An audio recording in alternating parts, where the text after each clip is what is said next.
OYO, जिसकी शुरुआत 2013 में रितेश अग्रवाल ने की थी। Ritesh Agarwal shark tank India season 3 के जज भी है और शॉकिंगली रितेश ने 19 इयर्स में ही ओयो की शुरुआत की थी और इस स्टार्टअप के शुरू हुए फर्स्ट ईयर में ही $100,000 की लकी इन्वेस्टमेंट रिसीव हुई थी।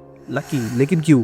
ओयो इंडिया की एक बहुत बड़ी प्रॉब्लम सॉल्व करने जा रहा था। ओयो इंडिया के अर्ली स्टार्टअप्स में एक है। सब सही चल रहा था। ईयर ऑन ईयर ओयो तेजी से एक्सपैंड हो रहा था क्योंकि ओयो का उस टाइम इंडिया में कोई बड़ा कॉम्पिटिटर नहीं था। इस एडवांटेज को नोटिस करके ओयो ने 2016 में ग्लोबली एक्सपैंड करने की सोची और आज के दिन ओयो 35 प्लस कंट्रीज में ऑपरेट करता है। इनिशियली ओयो की शुरुआत बजट फ्रेंडली और अफोर्डेबल होटल्स अपने प्लेटफॉर्म पर प्रोवाइड करना था, लेकिन टाइम के साथ ओयो ने vacation homes, service apartments, long stay rentals, B2B travel segments में एक्सपैंड करने लगे और कई बड़े ब्रांड्स के साथ इनके होटल्स में कोलैब किया। वाईफाई यूज करना है एयरटेल, ट्रांसपोर्ट की प्रॉब्लम है ओला, इंटरनेशनल पेमेंट्स करना है पेपाल। 2019 तक ओयो की वैल्यूएशन $10 बिलियन रीच हो गई थी और 2021 में तो ओयो ने अपना IPO लॉन्च करने की सोची और $1.2 बिलियन की फंडिंग रेज करने वाले थे।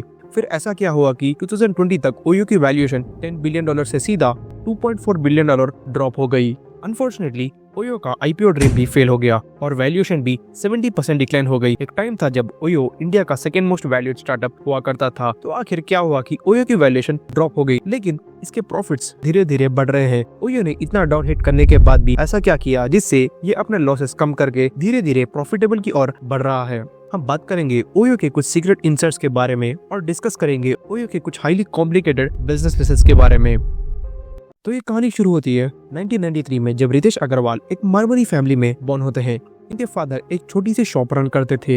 रितेश ने अपनी स्कूलिंग सेक्रेड हार्ट स्कूल में की थी और रितेश 13 इयर्स की एज में ही सिम कार्ड्स बेचते थे और 2011 में रितेश अग्रवाल 17 इयर्स की एज से ही ट्रैवलिंग बहुत पसंद करते थे और ये अक्रॉस इंडिया ट्रैवल कर रहे थे। और इस ट्रैवल के दौरान रितेश ने बजट होटल्स में इनकंसिस्टेंट सर्विस नोटिस की। इन्होंने बजट होटल्स में lack of cleanliness, poor sanitization और lack of good services notice किया और ये प्रॉब्लम अक्रॉस इंडिया थी और इसका कोई सोल्यूशन भी नहीं था। और फिर इसी प्रॉब्लम को रेक्टिफाई करने के बाद 2012 में Ritesh California based startup Airbnb से इंस्पायर होकर 19 इयर्स की एज में ओरावल स्टेज की शुरुआत करते हैं। अब इनके इस प्लेटफॉर्म के through customers hotel room book कर सकते थे, लेकिन इन्हें उतनी अटेंशन नहीं मिल रही थी जितना रितेश ने एक्सपेक्ट किया था, क्योंकि प्रॉब्लम बस बुकिंग की नहीं थी, प्रॉब्लम थी स्टैंडर्डाइजिंग एक्सपीरियंस की। गुड रूम, क्लीनलीनेस नाम की भी कोई चीज होती है। शुरुआत किया मैंने ओरावल का। 1 साल तक वो बिजनेस चलाया, वो बिजनेस चला नहीं, क्योंकि सबसे बड़ी चैलेंज ये थी कि बुकिंग तो आप करवा लीजिए पर सर्विस क्वालिटी मेंटेन होगा कि नहीं, उसकी जिम्मेवारी कोई नहीं ले रहा था। और उसी साल रितेश थियल फेलोशिप के टॉप 10 विनर्स में एक थे। After 12th grade what changed my life was a थियल फेलोशिप।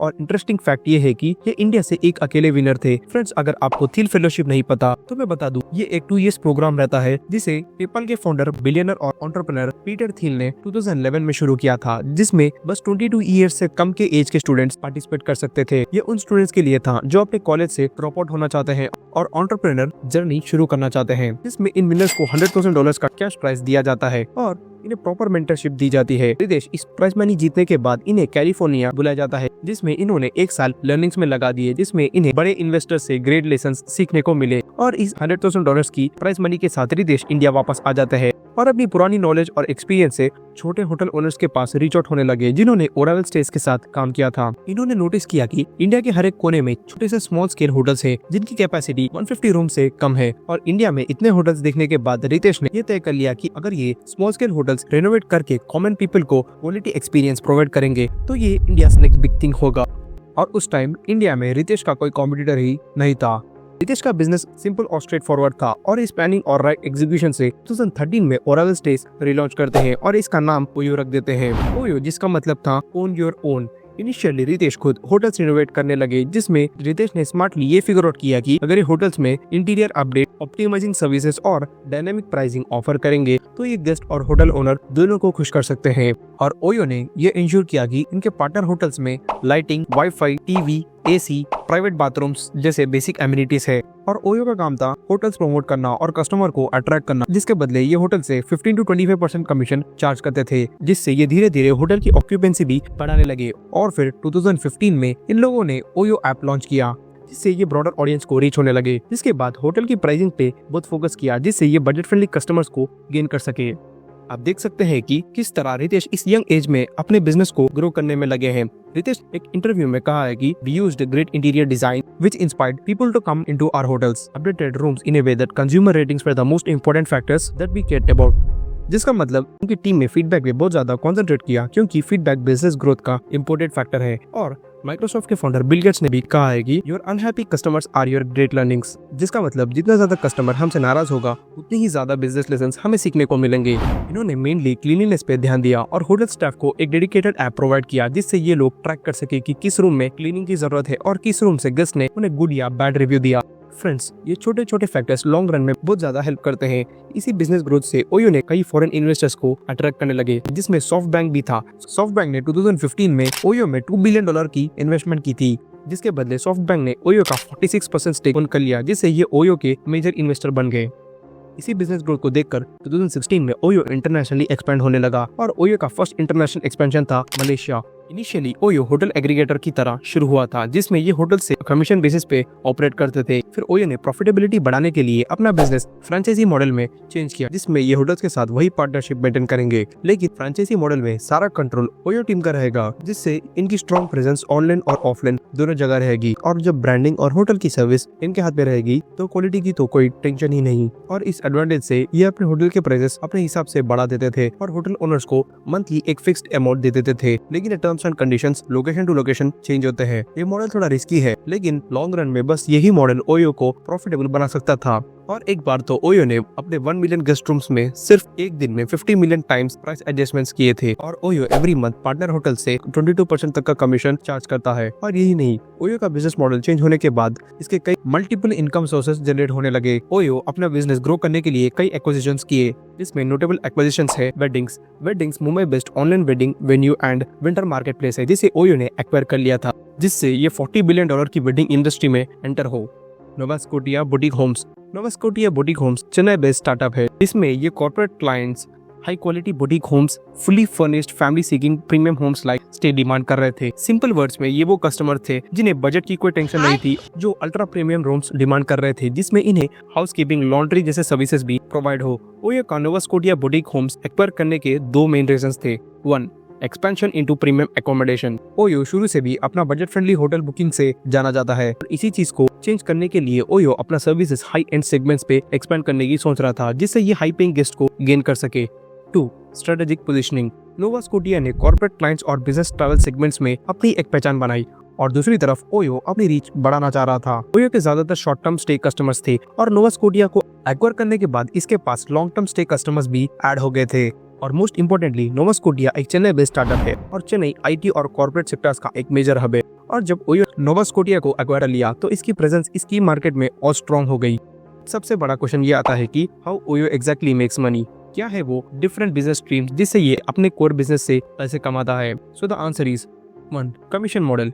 ये तो हम जानते हैं कि ओयो होटल से मंथली 15 to 25% तक का कमीशन चार्ज करता है और ये परसेंटेज डिपेंड करता है जिस तरह के सर्विसेज ये ऑफर कर रहे हैं और जिस प्लेस में ये ऑफर कर रहे हैं। 2. Membership fee. ओयो ने अपना ओयो विजार्ड मेंबरशिप प्रोग्राम शुरू किया जिसमें ये यूजर्स को कुछ बेनिफिट्स और एक्स्ट्रा कैशबैक्स ऑफर करेंगे और इस मेंबरशिप की प्राइसिंग 99 से 399 रुपीस के बीच रहेगी। 3. Consulting services. OYO partner hotels, clubs, organization से बिजनेस कंसल्टेंसी और डेटा सर्विसेज चार्ज करता है। ये 2019 तक ओयो अपनी पीक वैल्यूएशन पे था जिसकी वैल्यूएशन $10 बिलियन रीच हो चुकी थी। इस वैल्यूएशन को अचीव करने के लिए रितेश ने अपने 7 साल लगा दिए थे। फिर क्या हुआ कि ओयो की वैल्यूएशन सिर्फ $2.4 बिलियन हो गई। सिर्फ एक साल में ओयो ने 70% वैल्यूएशन लूज कर ली थी और ओयो के इनिशियल डेज में तो इन्वेस्टर्स इसमें इन्वेस्ट करने के लिए पीछे पड़ जाते थे, लेकिन 2021 के बाद ओयो अपने न्यू फंड्स रेस करने के लिए कई प्रॉब्लम्स फेस कर रहा था। इस वैल्यूएशन ड्रॉप होने के 3 बड़े मेन रीजंस थे। 1. कोविड-19 एक ऐसा टाइम था जहां पर बड़े से बड़े ब्रांड्स लॉस कर रहे थे। कुछ ब्रांड्स बैंकरप्ट हो रहे थे तो कुछ शटडाउन हो रहे थे। और कोविड-19 में जब सारे फ्लाइट्स और ट्रैवल्स रोक दिए थे जिससे ट्रैवल और हॉस्पिटैलिटी इंडस्ट्री बहुत इफेक्ट होने लगी, जिससे अब होटल रूम्स की डिमांड भी कम होने लगी। कई होटल ओनर्स ने लैक ऑफ कस्टमर्स की इशू की वजह से अपने होटल्स क्लोज कर दिए। 2. फ्रॉड। ओयो ने कई होटल ओनर्स के साथ fraud, mismanagement, breach of contract और नॉन पेमेंट इश्यूज जैसे एलिगेशंस फेस किए। कुछ होटल ओनर्स ने ये कहा है कि ओयो टाइम टू टाइम अपने टर्म्स एंड कंडीशंस चेंज करता आया है। एक यूएस होटल ओनर ने ये कहा है कि ओयो ने इनके साथ $8.5 मिलियन का फ्रॉड किया है। ओयो ने इंडिया, चाइना, यूनाइटेड स्टेट्स जैसे बड़े मार्केट्स में कई लीगल डिस्प्यूट्स फेस कर रहा था। 3. कंपटीशन ओयो 2013 में लॉन्च हुआ था और उस टाइम कुछ ज्यादा कंपटीशन नहीं था। इसके कई रीजंस थे, लेकिन the main reason was technology. उस टाइम टेक्नोलॉजी उतनी एडवांस नहीं थी और स्टार्टअप इकोसिस्टम बेरली कोई जानता था। लेकिन 2016 के बाद ओयो के कई बड़े कॉम्पिटिटर्स इससे अच्छा ऑफर करने लगे। इसके वजह से ओयो नेशनली और इंटरनेशनली अपने कॉम्पिटिटर से कम्पीट करने लगा। ये कुछ मेन रीजंस थे जिससे ओयो की वैल्यूएशन 70% ड्रॉप हो गई थी। इतने चैलेंजेस फेस करने के बाद भी ओयो ने 2021 में अपना फर्स्ट आईपीओ फाइल किया, क्योंकि ओयो का मेजर इन्वेस्टर सॉफ्टबैंक ओयो को पब्लिक करने की डिमांड कर रहा था। इन्हें $1.2 बिलियन पब्लिक से रेज करना था at a valuation of $12 billion, जिसके बाद ओयो ने खुद अपनी फाइलिंग विड्रॉ कर ली। जिसके बाद ओयो ने फिर से 2023 में अपनी वैल्यूएशन 40 to 60% कम करके आईपीओ फाइल की, जिसके बाद भी अनफॉर्चुनेटली इन्हें सेबी का अप्रूव नहीं मिला। जिसके बाद ग्रुप मेंबर्स ने बस सोल इन्वेस्टर्स ढूंढने लगे, लेकिन फिर भी ओयो अपने आप को रिकवर कर रहा है। और in coming years travel industry और ग्रो होने वाली है, जिससे बोर्ड मेंबर्स अपनी वैल्यूएशन फिर से गेन कर सके, क्योंकि रिसेंटली 31 मार्च 2024 में ओयो ने फर्स्ट टाइम 229 करोड़ का सिग्निफिकेंट प्रॉफिट जनरेट किया। फ्रेंड्स, आपका क्या कहना है? क्या ओयो अपनी प्रीवियस वैल्यूएशन रीच करेगा या फिर बाइजूस की तरह डूबेगा? Most important part of the video, OYO के इस केस स्टडी से हमने ये 2 valuable business lessons figure out किए हैं। 1. Adaptability is key to success. एक स्टार्टअप कभी भी फ्लेक्सिबल रहना चाहिए, बिल्कुल इसकी तरह। अरे कहना क्या चाहते हो? क्योंकि रितेश ने ओरावल स्टेज देसी एयरबीएनबी की तरह शुरू किया था, लेकिन इन्हें कस्टमर्स की अटेंशन नहीं मिली। जिसके बाद रितेश ने स्टैंडर्डाइजिंग बजट स्टेज में बड़ी अपॉर्चुनिटी देखी, जिससे इन्होंने अपना बिजनेस मॉडल के साथ बिजनेस नेम भी चेंज कर दिया और टाइम टू टाइम अपने सर्विसेज एक्सपेंड करने लगे। For example, OYO rentals, OYO life, OYO capital, OYO campus, OYO 360, OYO town house और कई सेक्टर्स में अपने सर्विसेज डाइवर्सिफाई करने लगे। 2. Leverage technology for scale and efficiency.